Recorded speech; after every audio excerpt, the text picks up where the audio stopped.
sasabihin ko na.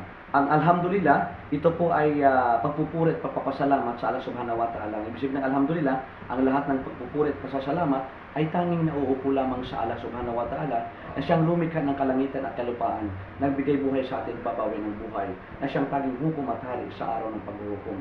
Kapatid, naipaliwanag ko sa iyo kanina na ang Islam ay hinango sa salitang salam, nang ibig sabihin ay kapayapaan. Ito lamang ang aprobado at perpektong relihiyon na binigay ng Diyos ng Allah, ng ating Panginoon, na relihiyon na sino mang magnais ng ibang relihiyon ay hindi tatanggapin. Sapagkat tunay nga na ang ibang relihiyon ay ito ay man-made, gawa-gawa ng tao. Ang relihiyong binigay ng Diyos ay Islam, na ibig sabihin ay kapayapaan. Ngayon, aanyayahan kita na magbalik loob tayo. Ang gagawin natin, kung anong ginawa ng mga propeta, kung anong sinabi ng mga propeta, sabihin natin. Silang lahat sumaksi, naniwala na walang ibang Diyos maliban sa Allah. Kaya ganyan ang kanang kamay, ganyan ang kanang kamay.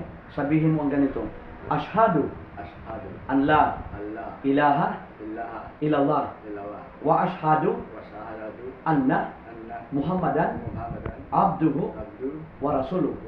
Ako'y sumasaksi at naniniwala na walang ibang Diyos na dapat sambahin maliban sa Allah. Ako'y sumasaksi at naniniwala na si Propeta Muhammad ay huling sugo ng Allah. Allahu Akbar. Ang ibig sabihin ay ang Allah ay dakila. Assalamualaikum. Ibig sabihin ng Assalamualaikum, ang kapayapaan ng Diyos ng Allah ay sumaiyo. Sabihin mo, wa alaikumussalam. Si Allah. Binabati kita bilang isang kapanalig sa pananampalataya, kapanalig tayo na tayo ni Isa, So Cristo, Birhen Maria, at lahat ng mga propeta, at lahat ng mga mananampalataya dito sa mundo. Si Robin Padilla, at saka si Fred Avila, kapanalig natin sa pananampalataya. Tunay nga na hindi sila uto-uto, hindi sila bubo, sapagkat sila ay nagsaksi na talaga ang lumikha ng kalangit ng kalupaan ay ang Allah.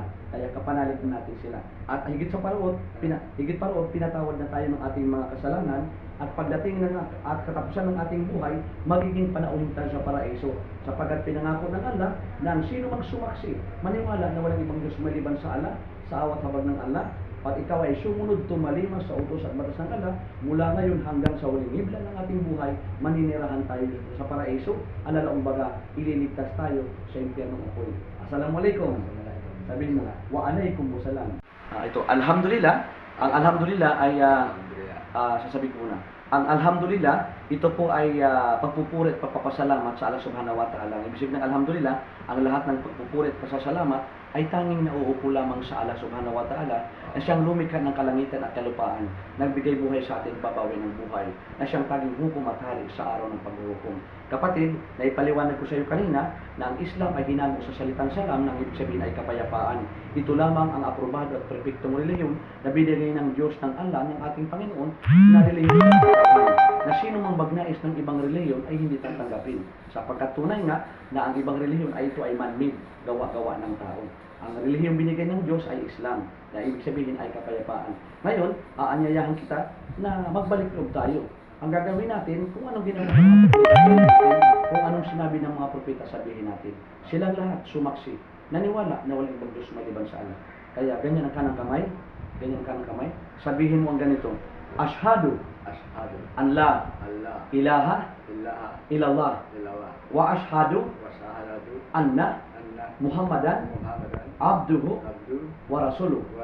Ako'y sumasaksi at naniniwala na walang ibang Diyos na dapat sambahin maliban sa Allah. Ako'y sumasaksi at naniniwala na si Propeta Muhammad ay huling sugo ng Allah.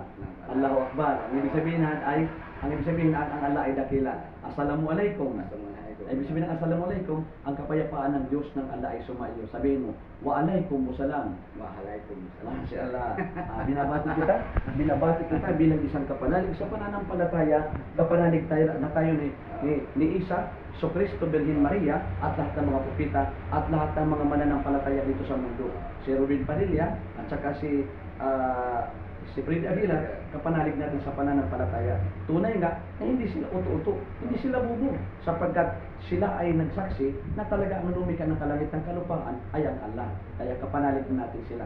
At higit pa roon, pinatawad na tayo ng ating mga kasalanan at pagdating at katapusan ng ating buhay, magiging panauhin tayo sa paraiso.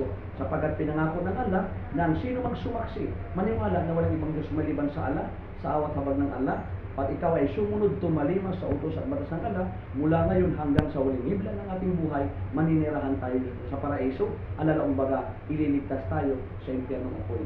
Assalamualaikum. Sabihin mo nga, wa alaikum wassalam. Waalaikumsalam. Mashallah, Allah Akbar.